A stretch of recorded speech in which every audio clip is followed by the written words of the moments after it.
freedom is never more than one generation away from extinction. We didn't pass it on to our children in the bloodstream.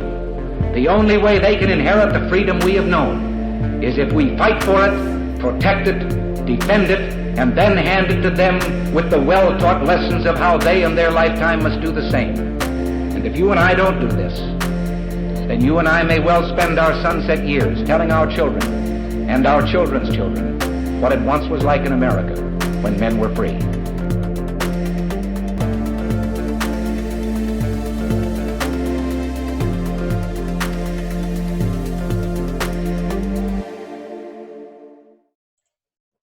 Hey everybody, welcome to episode number 220 of Gun Freedom Radio, where we engage, we educate, and we inform. We're brought to you by azfirearms.com, your nationwide hometown gun shop. I am one of your hosts, Cheryl Todd. And I'm the other guy, Dan Todd. Our theme today is Mom at Arms. Our guest today is Jill Slayton McDaniel.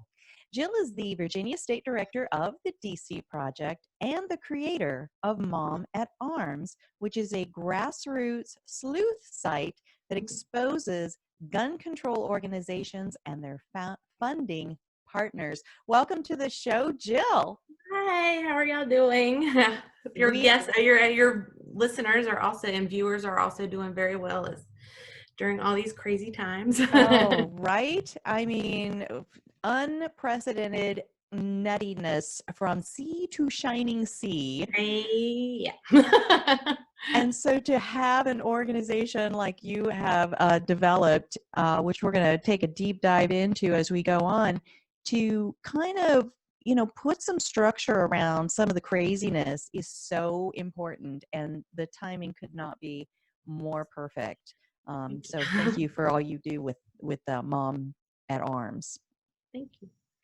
So the Virginia gun control legislation, let's start there because you are in Virginia. God bless your sweetheart, because we, and Virginia changed so quickly, so suddenly, that really we should all across the nation, all eyes should be on Virginia, and try to figure out what we can do and continue to do to hold the line, hold our constitutional line there. Yes. So why can Virginians not afford to fall into complacency? Well, exactly what you said. Well, first and foremost, this is where the nation started. We were the first actual state. This is where everybody, settled, and this is where wars were won. And it's just to give up, and the way that our legislators have come in all of a sudden, just randomly, and this is, and complacency is where I kind of get all amped up about, because Virginians didn't expect this. We thought we were the state that, everybody left us alone.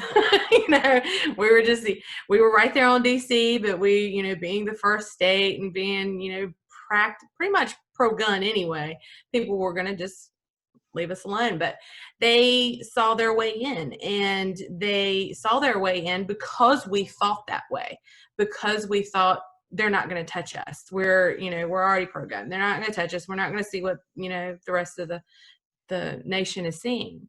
And that backfired on us 100%. And we've got some challenges.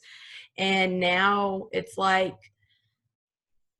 COVID-19 happens, and all of these crazy riots, and, just mass hysteria through the nation. It's people are afraid to stay in that energized way of standing up for their rights, and we kind of tend to collapse on ourselves. And as Virginians, we're not used to the constant, don't take, fight for your rights and stuff like that, because of that complacent mind frame where we were just, a little prideful and thinking, you're not going to touch us. So it's now time. I mean, now is the time that we need to start really being more vocal. Not just Virginia, throughout the nation, but definitely, I'm speaking to my fellow Virginians, you need to get off the couch. You know, you need to put boots to the ground.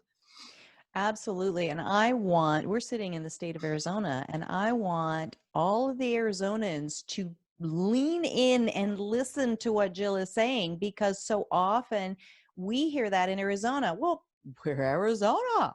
Yeah. We're perfectly safe, right? Well, you're never safe, because the only thing our founding fathers promised us was eternal vigilance in order to hold that line. And if we didn't have an organization like we have here in Arizona, like the Arizona Citizens Defense League, who is, I mean, constantly in the conversation, in the battle, if you want to call it a battle, to hold the line and push the line back where our founders intended for it to be, which is shall not be infringed, period. Then there, but by the ignorance and complacency, we go like California, we go like New York, New Jersey, right? And so what you are saying is so true for Virginia, for Arizona, for every single state out there. So is the legislation in Virginia just throwing the Constitution away? It sounds like it.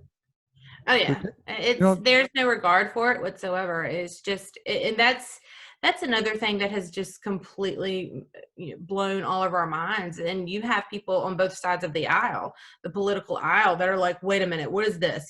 We didn't vote for this. Yeah, we voted for equal opportunity and equal rights, blah, blah, blah.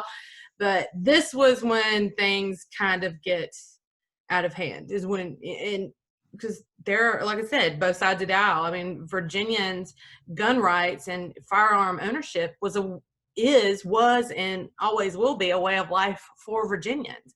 And we're farming communities, we are hunting communities. I mean, it's just a lot of tradition here, and a lot of and that tradition goes into our home lives regardless of what our politics are. And it's just amazing how I'm in the southern part of Virginia, so looking at the northern part, I feel so bad for them up there, those that are, are fighting daily for gun rights. And I feel like, they're fighting a never-ending battle as long as the legislators that we have are continuously in there. And they have been duped. I mean, many of them have been duped. And I feel so sorry for them, because the Constitution is not holding up to its name up there. I mean, people have no regard for it. And that's tyranny. That's flat out tyranny. And a lot of people are waking up to it. Thank God. Well, when they get elected, they have to sign swear to oath to the Constitution. And then when they're not following the Constitution, it seems like should be a way to boot them out the back door quickly. There have been many petitions for recall. I believe governor candidate Amanda Chase, and she and her team have been working on some recall type of aspects and stuff like that.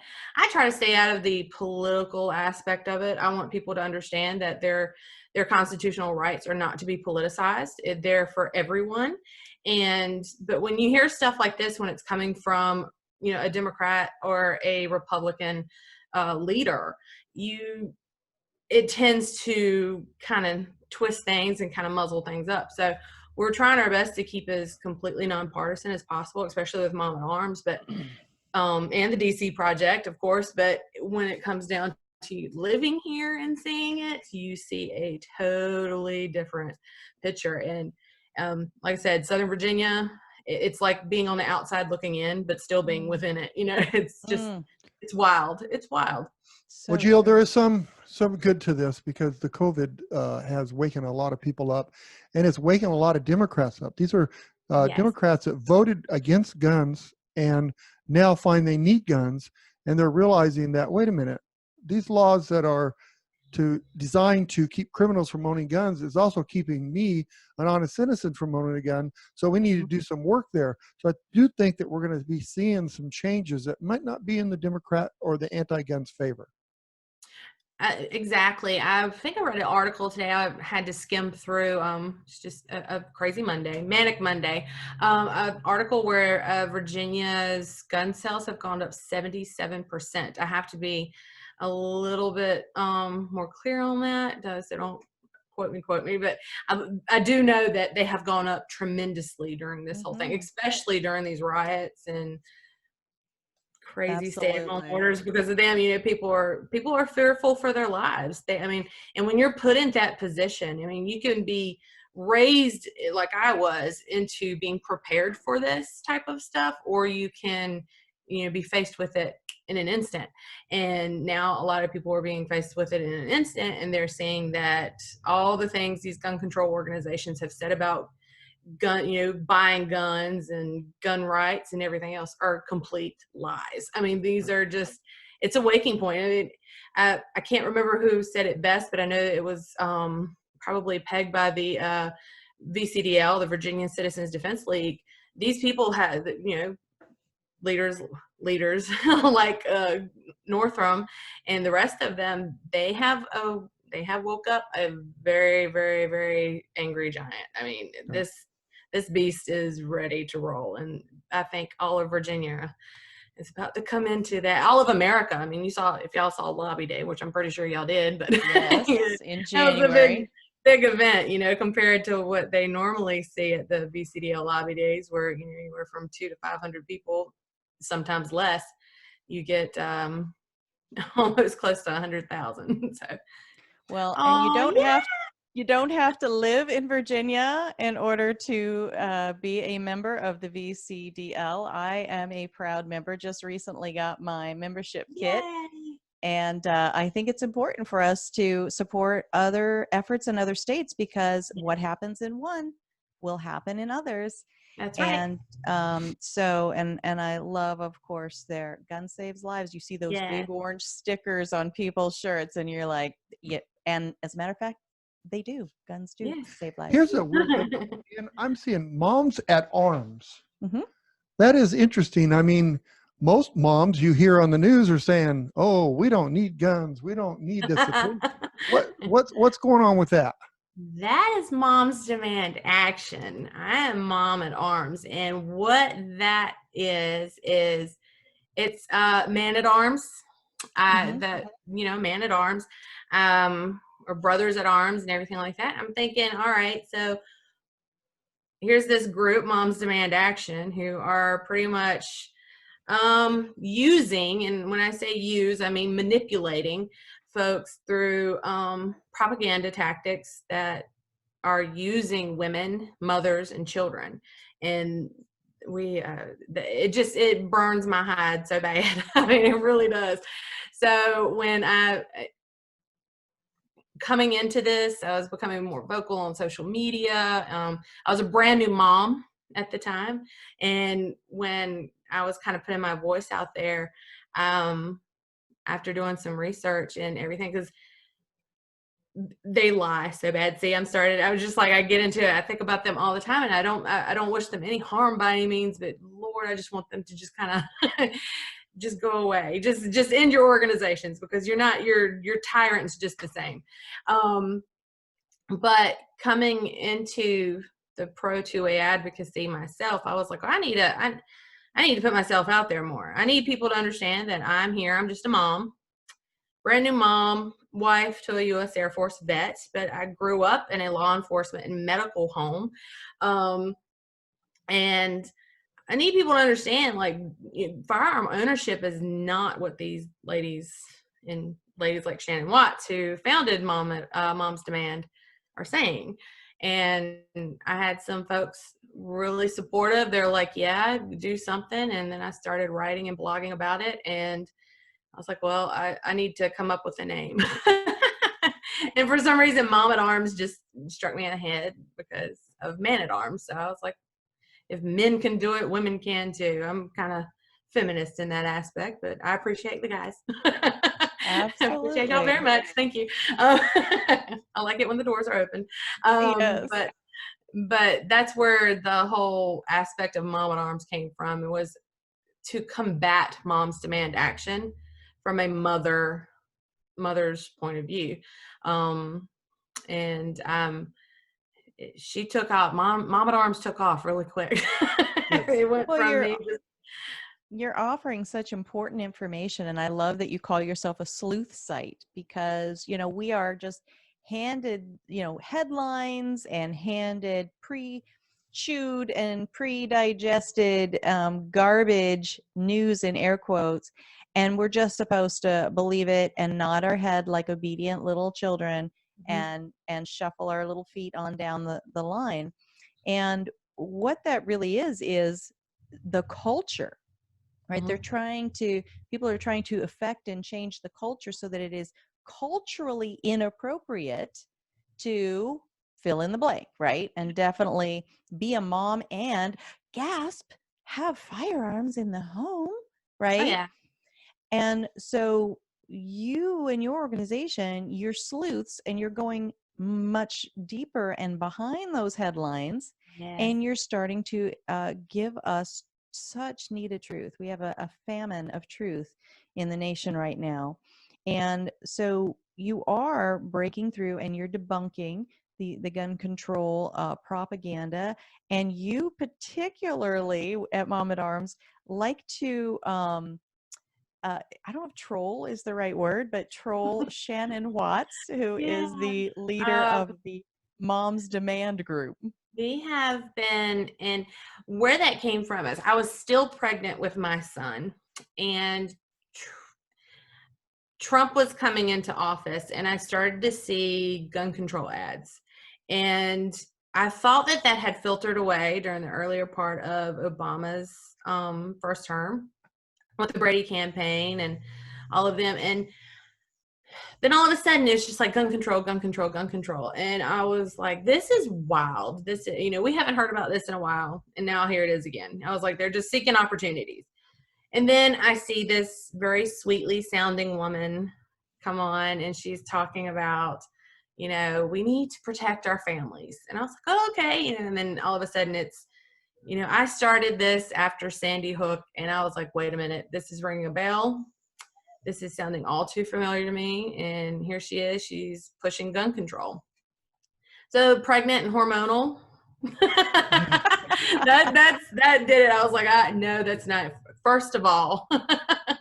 But then after my son was born, I started to become more nosy. I wanted to know about where people were, who was flocking to this misinformation. And then I started to learn more about Moms Demand Action and about Shannon Watts, its founder, and just getting more and more nosy and digging even deeper and, wanting to know what caused her to start it, and seeing that she had no background in firearms whatsoever, or firearms usage or anything like that. And yet she was telling people that she, was just a mom and accidental activist, even though she has a political background where she used to, work in politics. It was just kind of like, wait a minute, this is the Twilight Zone.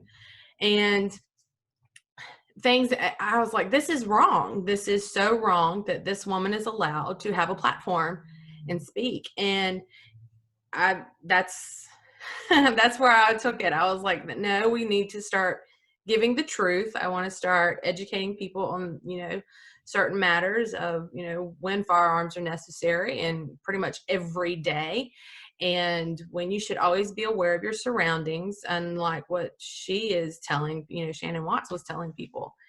And she proved my point when it was a shooting in, I believe it was in Florida. It's Monday and my brain is all over the place. But it was the video game. They had a video game competition, and there was a shooting in there, and she was actually telling people, or asking them, why should you be aware of your of your surroundings in those places? And that just blew my mind. I mean, like, why wouldn't you be aware of your surroundings at any time? I was like, this woman is nuts. So that's when it did it for me. And I started to become a little bit more vocal towards her and tagging her in posts. And anytime she put something out there, I would counter it, combat it, and correct her. And after a while, she started blocking me. I'd love to have her on the show and ask her how she plans on defending her family. You know? She's got, Bloomberg, Michael Bloomberg, a billionaire. I'm pretty sure he makes sure that she is well protected, and she has money. I mean, like she says that she's just a volunteer. What people don't realize is this woman comes from a very wealthy background, and not Bloomberg status, but she's well off. I mean, and I'm not hating on, people that have worked for their money by any means, but I mean, she's not hurting she's not like the rest of us who cannot afford personal security or have somebody who's forking the bill for us. So I just thought that was so unfair and hypocritical. So yeah, I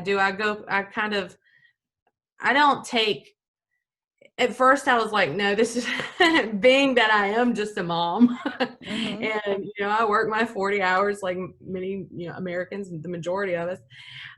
I was like, I could be really embarrassed by her because I am just this simple, house mommy, and wife, and, I work an hourly job and everything else. And then I thought to myself, you know what?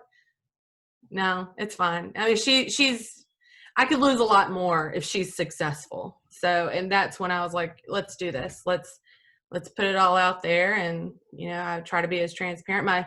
My team likes to stay a little bit behind the curtain a little bit because of what we dig into. But, I was like, no, I'm going to do this. This is my time. Watch out, Shannon. That is so important to be, the voice that others can go, yeah, I was thinking what you're saying, but first of all, sometimes people don't know it's actually okay still in the United States of America to speak your own opinion, right? Like some people have lost that idea and they see others who are speaking their opinion and it's like, oh, well, I forgot we were allowed to do that. Okay. Yeah. And then what you're saying, yes, I was thinking the same thing. And I want to say that too. And even if it's just a like on your post, all right, that is some form of speaking up. Somebody's listening. Exactly. And like you said, it was a process for you of slowly using your voice more and more and more. And I love still is. Well, sure. It still is because I'm not a professional by any means. I might have grown up with firearms, but I'm not a pro shooter. I'm not, backed by some mega brand or anything like that. I'm still getting my feet wet into a lot of this, and I'm still learning. I'm not an instructor. I do plan on possibly getting my instructor's certification, but I'm like anyone else. I put my family first in all of this, and but I also have to think about what the future brings in that aspect too. And if I'm not hearing so and so and so and so who have more knowledge and more ambition than I do, speaking up, well, you know what? Then I need to speak up. That means that I need to just throw caution to the wind. I mean, because that's 99.9% of the population that is successful in what their advocacies are. That's what they do. And it's just telling fear to take a back seat and getting out there. And, I'm not a pro speaker by any means. I call myself the Pro 2A AOC, or Alexandria. See, I can't say it the same. I'm showing my Virginia now. Ocasio-Cortez. I don't want to mess up her name, but I say and like a lot. So, and I giggle, and I'm not your typical public speaker, Pro 2A, whoever. But I'm speaking up for women like me who have families like I do and across the board. And it's time that they are knowledgeable about who we're going up against. And that is why Mom at Arms wants to stay as engaged in these type of affairs as much as possible, because if they are putting fear in the nation that gun owners are extremists, then I'm going to show them that they are. And they are pushing extreme propaganda, and it's really belittling. And if it's just me doing it, which it's not. But if it's just me doing it, I'm going to continue. This is a calling. If you get into any type of like advocacy, it's a calling in itself. So we don't make money off of it. We don't do any of this stuff. I mean, it's because we care about it, you know? I mean, it's not like it's one thing to go into it and expect a paycheck for it, but when you're grassroots, you really work on a level that is personal, and it's non, there's no compliance. I mean, there's no negotiation whatsoever. Well, Jill, I think you've got a good chance because like Moms Against Demand Action, Moms Demand Action, they are just fear. That's all they are. They're preaching fear. And then we have something like the COVID that comes up where a real fear comes up. Now these people that were fearful and following her go, wait a minute, she's not going to be able to help me. I'm truthfully afraid now. I need to get a firearm. I need to learn how to use it, and I need to protect my family. And then the people that are on the fence are also going to feel, hey, they're just preaching fear over here, where we're preaching education and how to preparedness and how to take care of your family on your own, not using the government to do it. Yes. You will win. You will win, but it's a slow process because fear takes first priority. Oh, yeah.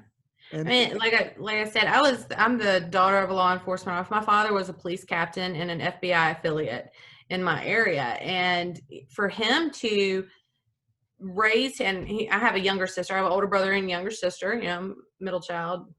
Just I have that syndrome too. But but when it comes down to him raising his children, especially my sister and I, he wanted us prepared. And myself, I actually wanted to go into law enforcement and follow in his footsteps. And he hated that idea more than anything in the world. He told me every day, anytime I brought it up, he was like, you will be prepared and protect yourself, and I will give you that training, but don't become a cop. I mean, just do not do it. And I look back on that now and I'm like, this is why my dad wanted me to kind of worry about protecting myself rather than worrying about a police officer or being a police officer to protect others, because of what we're seeing in today's society. So it's just, it's very nostalgic, and just you start to relive your life when you see things like this going on in the world. I mean, I'm hearing a big motor in your background there. I'm so sorry.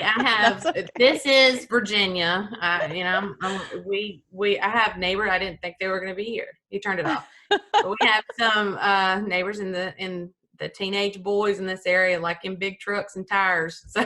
Heck yeah, for sure. And motors. For and sure. It's raining, so he's mudding. Oh, I love it.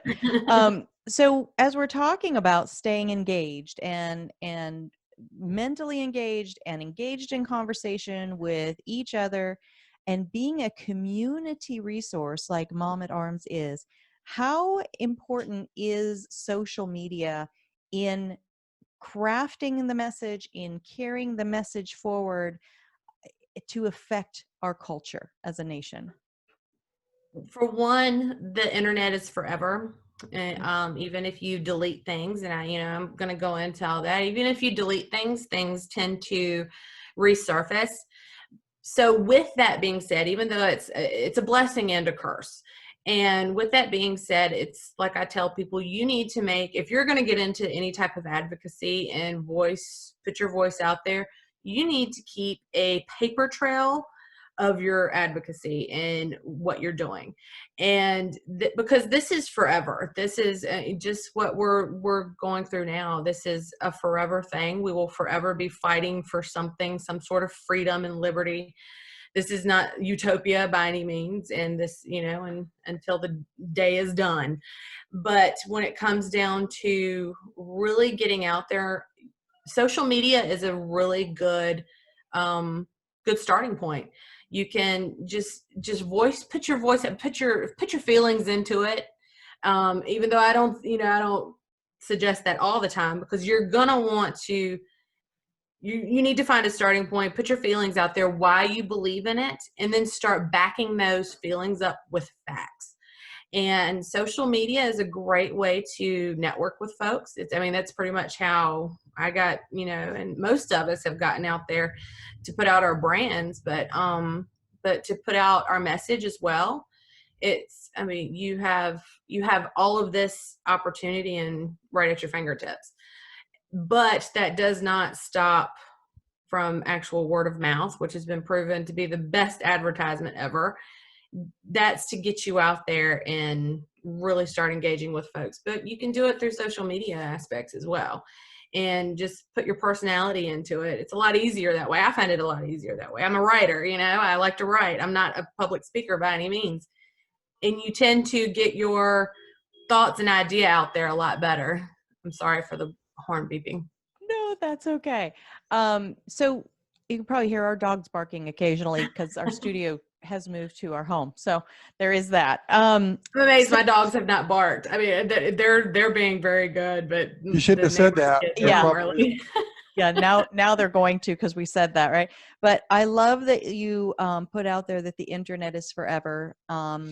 And then you said, lead with your feelings, but also engage your mind for facts, because, we really can't afford to just pop off online and just say something thinking, well, it was of the moment. I didn't mean that, thing that I said. And to really be very discerning and very wise about what we say, what we type in, what memes we think are funny today that in 5-10 years somebody could look back and go, what? So I like that you've given us that reminder that it's a powerful tool. The fact that it's forever can count on our side as we are sleuthing like you do, because the other side, they've made stupid mistakes as well. That can count in our favor. But we want to be careful that we aren't making stupid and emotional phrases and and mistakes ourselves. Is that why you watch my Facebook? Maybe. Maybe. Yes. I think I need somebody to watch mine too. So don't worry. Yeah. He has no filter. So it's like, sometimes I get there. The more my son gets older, and my son is 3 now, so the older he gets, my filter tends to become a little bit thicker. So, but in the beginning of all of this, I always try to be respectful, but sure. I have, here in Virginia, we do the bless your heart thing, and tact can sometimes go out the window when you are dealing with some people they have no regard for any type of fact. They just go off pure feelings. And that can be monotonous and just totally, just like a constant spiral. It's very, very nutty. And my team and I with Mom at Arms, perfect example of that is when we were trolling Shannon Watts with a t-shirt. That if you've read about Nick Freitas running for Congress, Shannon Watts tried to use a fake tweet to gain funds for Abigail Spanberger, who's running against Nick, and vice versa. And the tweet was actually a shirt that Mom at Arms put out, and it was not my idea completely, but I am responsible because it was under Mom at Arms. It was a shirt with very lewd figures on it saying Moms Demand Action. So I'm pretty sure y'all can go with that. And we put it out there, and after a couple of days, I became so embarrassed. I was like, but it's out there now. It's out there. And some of my research team are guys, and they're young, and it's like, let's do this, So you can look it up. That was the first thing I thought Mom Demand Action was about. Yeah, exactly. And that's what we wanted to play off of. And we had we never made the shirt public for sale, but a couple of our male sleuths actually bought the shirt and they wore it and took pictures of themselves promoting acting like they were promoting Moms Demand Action. And Shannon Watts and Pittsburgh Mayor Bill Peduto actually liked it. And then a couple months later, we got a cease and desist order. So we got rid of the shirt completely, all images, everything. And then Shannon Watts uses it. I mean, it's like not too long ago against Nick Freitas, and we had to go into and kind of like, Jill, no. Am I hearing Tiger King in here? I mean, is this another? No, we like Tiger King. Tiger King's awesome. He's very pro-gun.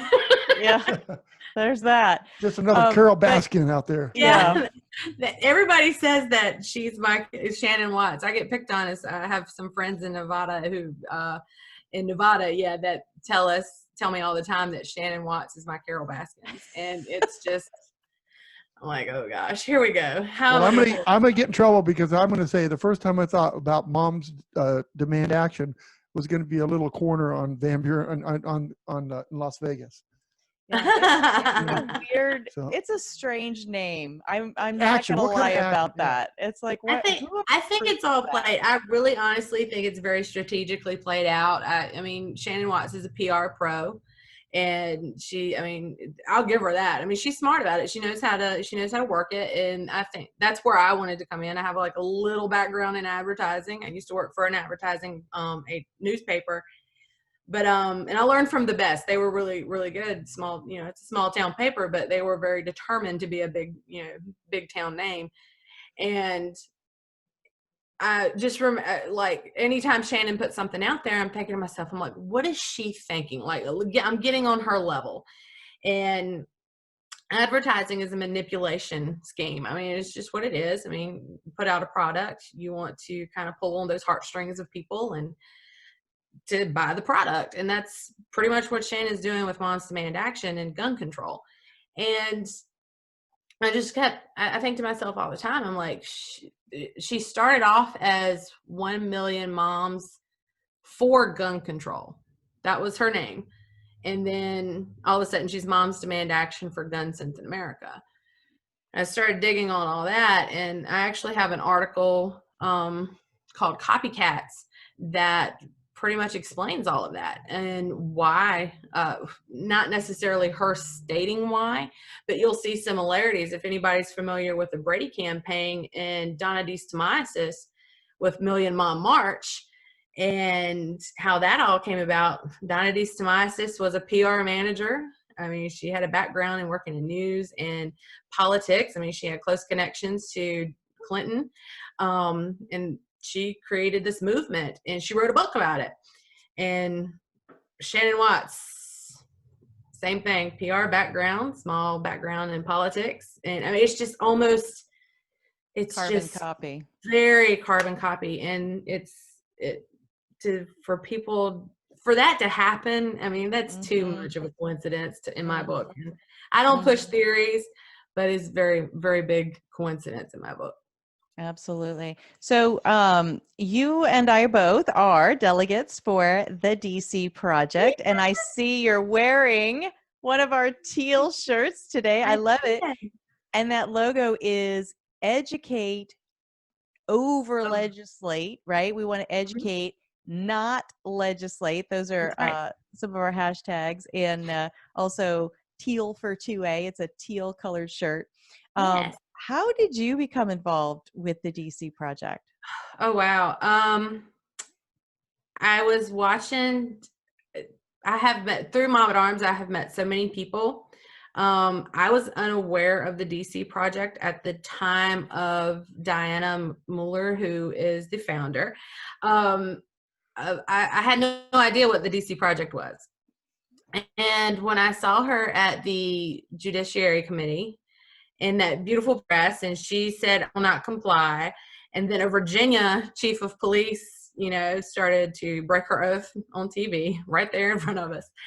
I immediately, I was like, this is phenomenal. I mean, she just said what everything, it was just everything to me. I mean, it was, I was like, this is outstanding. I'm so glad that there is someone with more of her foot out there to be able to say exactly what I've been wanting to say for the longest time.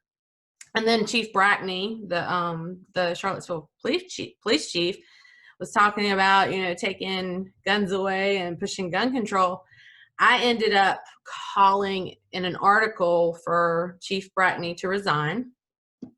And it was just me getting, thoughts out there.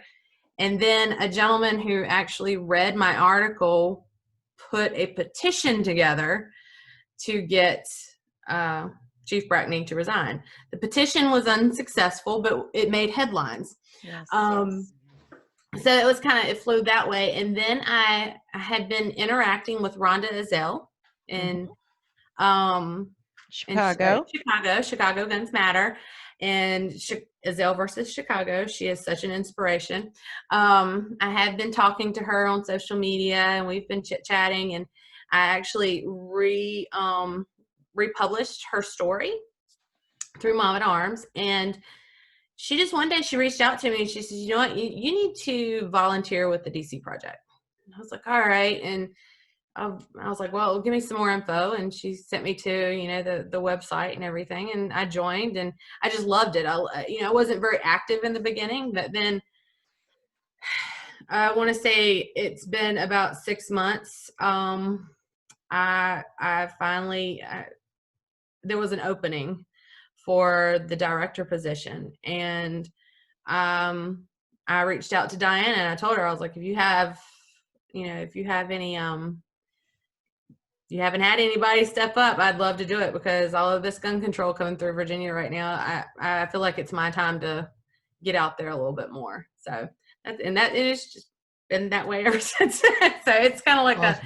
It's been a family unit, and it's really, it's neat. It's a sisterhood, but there are guys involved, and they support us, and it's just amazing. It's different backgrounds, different politics, different religions, different backgrounds, just different livelihoods and everything. It's just amazing that we can all come together for this cause, for our rights, and it's just amazing. So. Absolutely. Well, I'm excited. Our annual trip to DC had to be canceled this year because of all the COVID stuff going on. And so otherwise we would, I think just this week, we would have been together in DC. Yeah. So we'll have to wait for our next opportunity, but I'm very excited that we get to work together in that way. And just as we start wrapping up a little bit, tell folks, how do they learn more about the work that you're doing? How do they follow along? Maybe they too want to be a sleuth. I don't know if you're, adding to your sleuth team. We do. Talk to folks about that. You can always go to www.mom-at-arms.com. And we are on social media. We are on Twitter at mom_at_arms. That's the handle for both the Twitter and Instagram. And then we have, we're throughout social. We're on Facebook. We have a Facebook page, and you just type in Mom at Arms, and it should pop up a few times. And we are looking for sleuths all the time, or writers just in general. I have a few of them that are actually starting to come on board. Different aspects of firearm ownership. We have one lady who was a domestic violence victim, or survivor. We like to say survivor because she is here telling her story. And she was also shot. And she's a gun, she has been shot, and she is very pro gun. She's like, this is what's going on here. And then we have another lady who is another domestic violence survivor, and she is telling her story as to how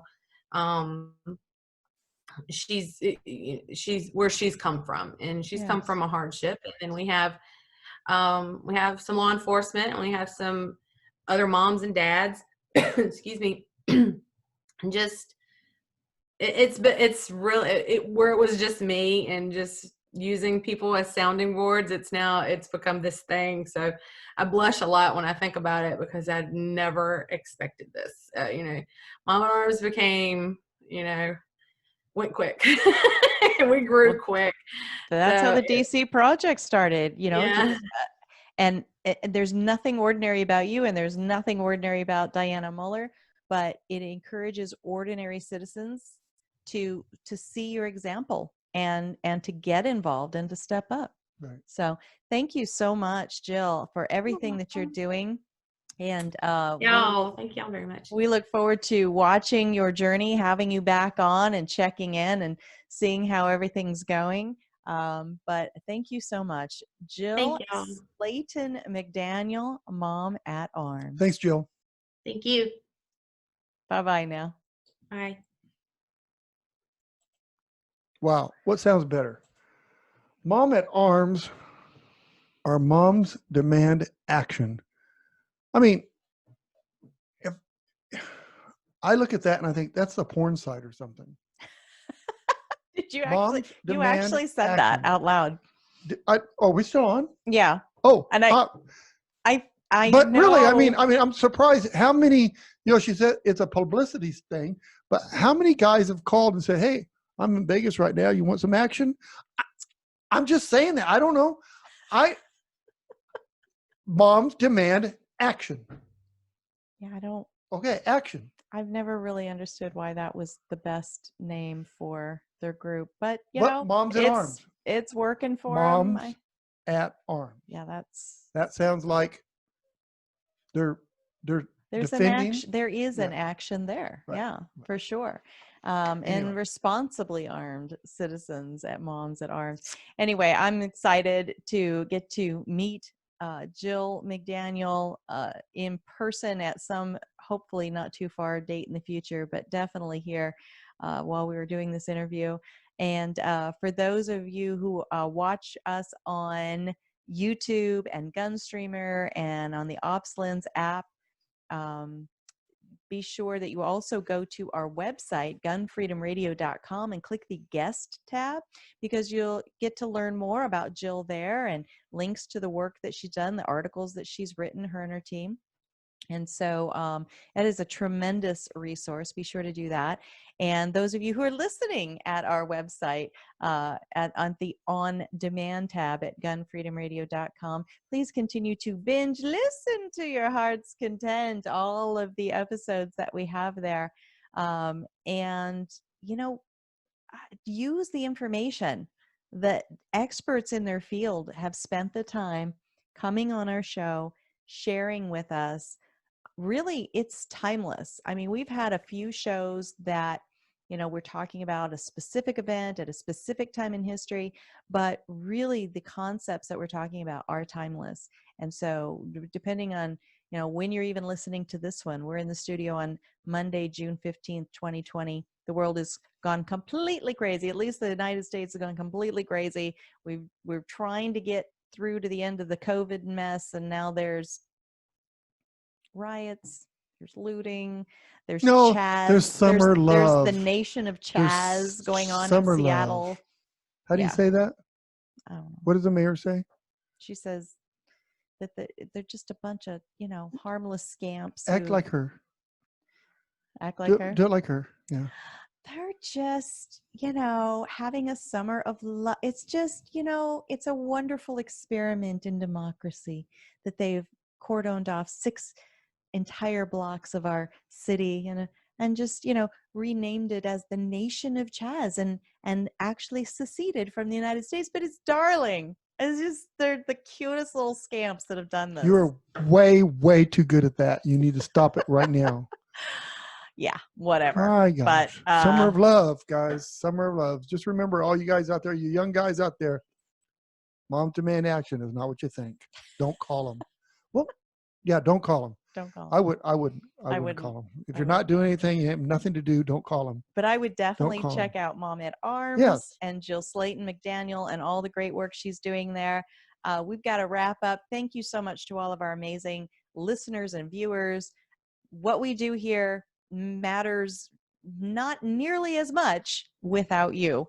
I mean, I would love these conversations. I'm learning a ton, but when you take your time, which is your most precious commodity, and spend it with us, and then share what we've discussed here with your spheres of influence, that's everything. Sure.